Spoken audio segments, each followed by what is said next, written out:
Hello, reading friends, and welcome back to Storytime with Miss Kathy. Today we're going to be reading The Princess and the Wizard by Julia Donaldson and Lydia Monks. This is all about a princess who had a birthday party and didn't invite the mean wizard. Let's find out what happened in the story, and I will see you after the story. If you've got a copy of The Princess and the Wizard, go grab it now so that you can read along. See you after the story. The Princess and the Wizard by Julia Donaldson and Lydia Monks. It was Princess Eliza's birthday. She was just blowing out the 7 candles on her cake when a wicked wizard flew down. "Why didn't you invite me to your party?" he thundered. "Because wicked wizards like turning people to stone," replied Princess Eliza.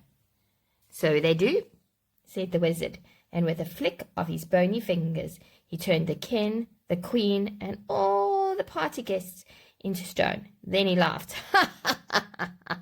a horrible laugh, and he said to Princess Eliza, "They like capturing princesses." Just then there was a whirling of wings, and in through the window flew Princess's fairy godmother.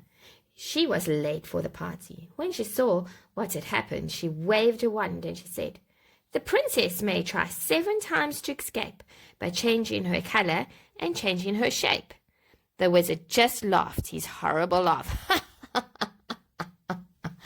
and said, "Changing her color and changing her shape will never help Princess Eliza escape." Then he snapped his bony fingers again and he turned the fairy godmother to stone.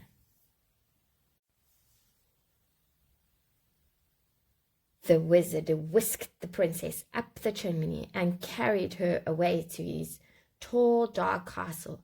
He locked her into the cellar, where she cried herself to sleep. The next day was Monday. The wizard unlocked the cellar door. He was holding the big red book, which contained all his magic. "This is your first chance to escape," he said. "I shall count to 100, and then I shall come and find you." He opened his book, closed his eyes, and began to count. Princess Eliza ran outside. The moat of the castle shone blue under the blue sky. She jumped into the water and turned herself into a blue fish. 98, 99, 100. The wizard opened his eyes, looked in the magic book, and said, "To find where Eliza is hiding from you, look in the moat for the fish that is blue." He fished Eliza out of the moat and took her to his kitchen, which was full of blue plates and pots and pans. They were all covered in dried-up food. "So, you like blue, do you?" he said. "Then set to work and wash." He locked her in. On Tuesday morning, the wizard unlocked the kitchen door. He looked at the clean plates and pots and pans, and he grunted. Chance number 2, he said. Then he opened his book, closed his eyes, and began to count. Princess Eliza ran to the farmyard. She turned herself into a yellow chick and hid in some straw. But the wizard read in his book, "The straw in the farmyard is pillow and thick. Princess Eliza's disguised as a chick." He scooped Eliza up and took her to a cupboard which was full of yellow socks. They all had holes in them, made by his pointy toenails. "So you like yellow, do you?" he said. "Then set to work and darn," and he locked her in.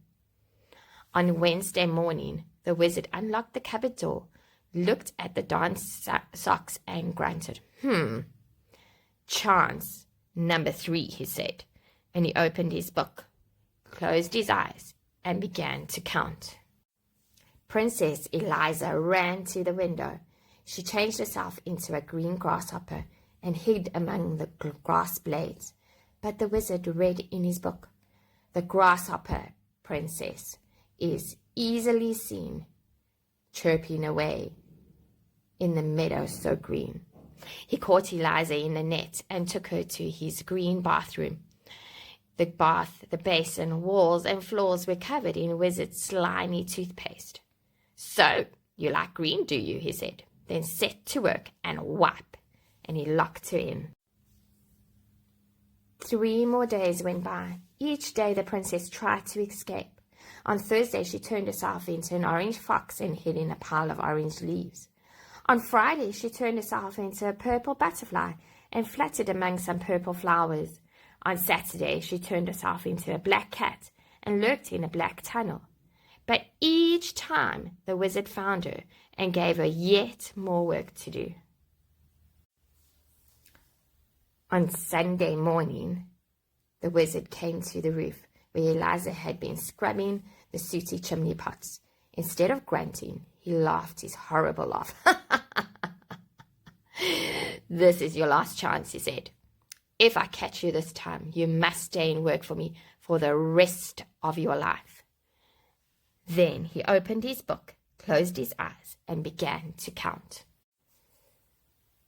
Princess Eliza turned herself into a white gull and flew up into a cloud. But as she hovered above the roof where the wizard was still counting, she saw words forming on the page of his open book. "Oh, so that's how he finds me," she cried. "I shall never escape." Then she had an idea. She turned herself into a page of the wizard's book, a perfectly blank white page with no writing on it. 98, 99, 100. The wizard finished counting and began to read his book. The princess turned into a bird in the sky. She hid in a cloud, and then she had one more try. That was the end of the page. The wizard turned over to read more, but there was no more. The next page in his book was blank and white. He flew into a rage. "You stupid book!" he shouted, and he hurled it into the moat. The book landed with a splash and sank to the bottom, and all the wizard's magic was gone. At that moment in the palace, the king and queen and all the party guests came back to life. "Where is Princess Eliza?" they asked each other. Nobody knew except the fairy godmother, and she only smiled and said nothing. Princess Eliza had turned herself from a white page into a blue fish and was swimming to the edge of the moat. She turned herself into a yellow chick and ran across the corn in the farmyard. She turned herself into a green grasshopper and hopped over the grass. She turned herself into an orange fox and raced through the orange leaves. She turned herself into a purple butterfly and fluttered over the purple flowers. She turned herself into a black cat and streaked through the black tunnel. Then she turned herself into a white bird and flew all the way back to the palace and in through the window. She perched on a chair at the table and changed herself back into a princess. The king and queen and all the party guests hugged her. And Princess Eliza cut her birthday cake and everyone had a slice. The end.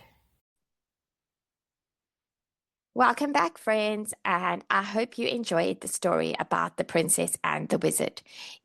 Don't forget to like and subscribe to the channel so that you can hear more stories when they get loaded every week.